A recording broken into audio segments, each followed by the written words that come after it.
Hi, this is Dr. Madhu Kotia, your spiritual counselor and founder of Wicca India School of Magic and Occult Sciences. आज हम बात करेंगे self awareness के बारे में, यानी कि आत्म जागरूकता, अपने आप को समझना, अपने अंदर क्या हो रहा है उसको जानना। सब लोग दूसरों की हेल्प करते हैं, दूसरों को समझने की कोशिश करते हैं, दूसरों को गाइड करते हैं, पर कभी हम लोग ये नहीं सोचते कि हमारे अंदर क्या हो रहा है, हमारी इनर वॉइस क्या कह रही है, हमारा सबकॉन्शियस माइंड क्या कह रहा है। हम इस बारे में कभी ध्यान ही नहीं देते हैं, कभी शांति से बैठकर सोचते ही नहीं हैं। तो आज मैं आपको बताऊंगी किस तरह से आप सेल्फ अवेयर हो सकते हैं, किस तरह से आप आत्म जागरूकता की तरफ बढ़ सकते हैं। सबसे पहले अगर आप सेल्फ अवेयर होना चाहते हैं तो आपको फोकस करना सीखना होगा। मल्टीटास्किंग एक ऐसी चीज़ है जो आपका फोकस हिला देती है। तो आप जब पर्सनल काम कर रहे हैं, क्योंकि ऑफिस में तो ऐसा होता है कि आपको बहुत सारी चीज़ें करनी पड़ती हैं, लेकिन जब आप पर्सनल काम कर रहे हैं तो कोशिश कीजिए एक समय पर एक ही काम हो, आप उसमें पूरा ध्यान लगाएं। फॉर एग्जाम्पल, अगर आप खाना खा रहे हैं तो आप सिर्फ खाना खाएं, साथ में टीवी मत देखें। अगर आप एक्सरसाइज कर रहे हैं तो सिर्फ एक्सरसाइज कर रहे हैं, उस समय और कुछ ना करें। तो एक कंप्लीट फोकस आपका बन जाएगा।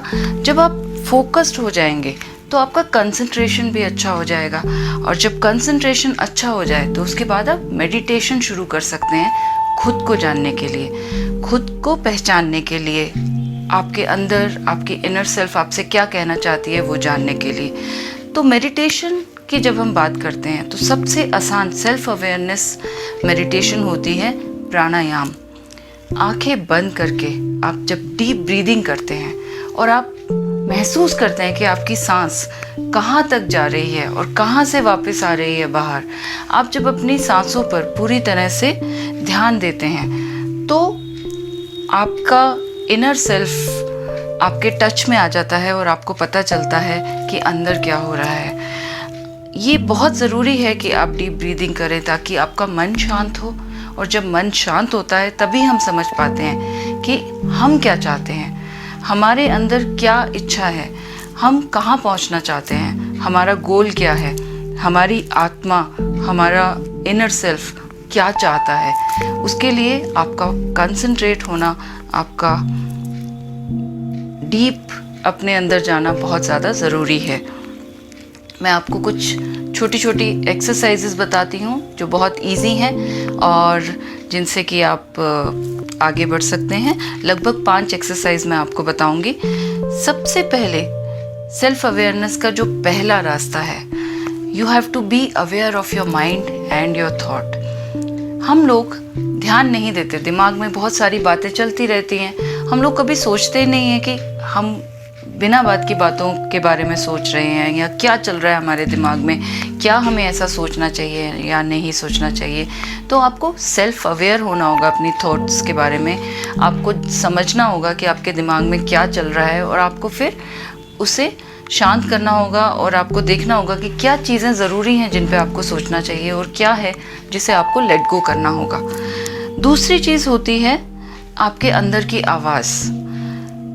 You need to try and recognise the inner voice. हमारे अंदर एक आवाज़ होती है जो हमें बताती है क्या सही है या क्या गलत है।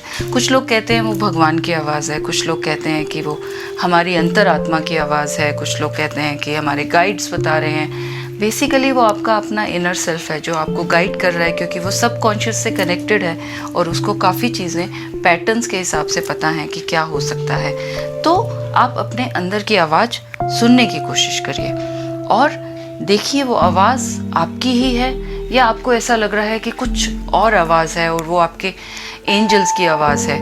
मोस्टली आप उस आवाज़ को रिकॉग्नाइज कर पाएंगे, आपको लगेगा कि वो आप ही की आवाज़ है। लेकिन अगर वो एंजल्स की भी आवाज़ है तो भी आपको उस पर फोकस करना चाहिए और उसको फॉलो करना चाहिए। इसके बाद जो नेक्स्ट स्टेप होता है वो होता है अपने चक्रास के साथ कनेक्ट होना, अपने चक्रास को इंट्यून करना, बैलेंस करना। क्योंकि जो हमारे 7 चक्रास हैं वो हमारी पूरी बॉडी से कनेक्टेड हैं और हमारे सभी ऑर्गन्स को हेल्प करते हैं काम करने में, और हमारी mental, emotional, physical and spiritual body सब हमारे चक्रास पे डिपेंड करती है। तो बहुत ज़रूरी है कि आपको पता हो कि आपके चक्रास कैसे काम कर रहे हैं, आपको पता हो कौन से चक्रा पे आपको ज़्यादा काम करने की ज़रूरत है। आपको बहुत सारे क्वेश्चनेयर्स मिल जाएंगे जिनको फिल करके आपको पता चल सकता है कि आपका कौन सा चक्रा ख़राब हो रहा है। या फिर एक सिंपल सी चीज़ आप कर सकते हैं, 7 चक्रा मेडिटेशन, जिसमें कि आप अपने साथ के साथ चक्रास को बैलेंस कर लेंगे। और धीरे धीरे जब आप कंसंट्रेट करेंगे अपने चक्रास पे, आप उस एनर्जी के साथ में एक कम्युनिकेशन बना पाएंगे। आप समझ पाएंगे कि आपकी बॉडी की एनर्जी में क्या हो रहा है। इसके बाद में एक बहुत ज़रूरी चीज़ है जिसे लोग ज़्यादा नहीं समझ पाते हैं। एक ऐसा फेज़ होता है जब हमारा कॉन्शियस माइंड सबकॉन्शियस माइंड में कनेक्ट हो रहा होता है। वो फेज़ होता है जब हम सोने वाले होते हैं। जब हम सोने के लिए लेट जाते हैं, उसके बाद धीरे धीरे जब नींद आती है, एक ऐसा टाइम आता है जब आपको लगता है कि आप बिल्कुल सो जाओगे, लेकिन आप पूरी तरह सोए नहीं होते हो। वो ट्रांजिशन फेज़ होता है जबकि आपका माइंड जो है वो कॉन्शियस से सबकॉन्शियस में जा रहा है। वो एक ऐसी ट्रांजिशन है, अगर आप उसको लेकर अवेयर हो जाते हैं तो आप बहुत सारी चीज़ों को लेकर अवेयर होंगे अपने अंदर जो हो रही हैं, और आपकी एनर्जीज़ में क्या चेंजेस हो रहे हैं उसको लेकर भी आप समझ पाएंगे। तो ये चीज़ें आप फॉलो कीजिए, इन स्टेप्स को आप फॉलो कीजिए और देखिए आप अपने अंदर की आवाज़ कैसे समझ पाते हैं, कैसे सुन पाते हैं। और आपको हैरानी होगी ये जानकर कि आपके अंदर कुछ ऐसी चीज़ें थी जिन्हें आपने कभी ध्यान ही नहीं दिया, जिनको आपने कभी समझा ही नहीं, और वो बहुत ज़रूरी थी। तो आप ये प्रैक्टिस कीजिए और कमेंट में मुझे बताइएगा कि आपको कैसा लगा ये एक्सरसाइजेस करके।